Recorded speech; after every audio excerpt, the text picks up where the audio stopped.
In nature, we see that creation is cyclical.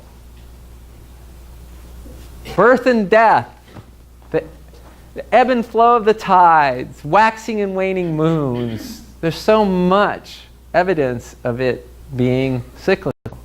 That means that given the homologous nature, given that the creation process out there should be basically the creation process in here, that means the creativity has to be a cyclical process for each of us. And this is a problem that the researchers have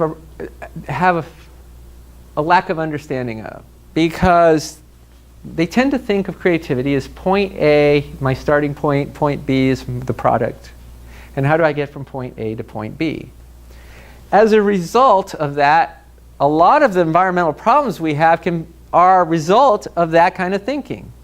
Because you build a consumer product like this beautiful bottle, well-crafted, well-designed, but it only got designed halfway to the process. It only got designed until, I delivered some water, I drank it, it stopped working, the thing broke or whatever, and now what do I do with it?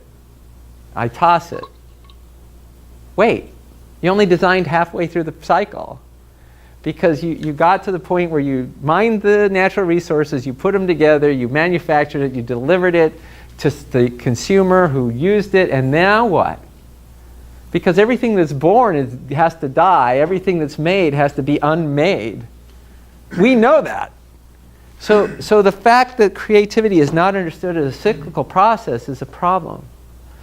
And yet the great mythologies of the world have always understood that there is this creation cycle. The cosmogonic cycle is what Joseph Campbell called it. There's an emerging of form from formlessness, and it merges back into form. Think about your own thought processes.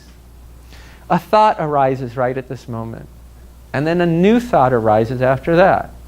That means that between the rising of the first thought, something had to happen. That first thought subsided so that a new thought could arise into your awareness.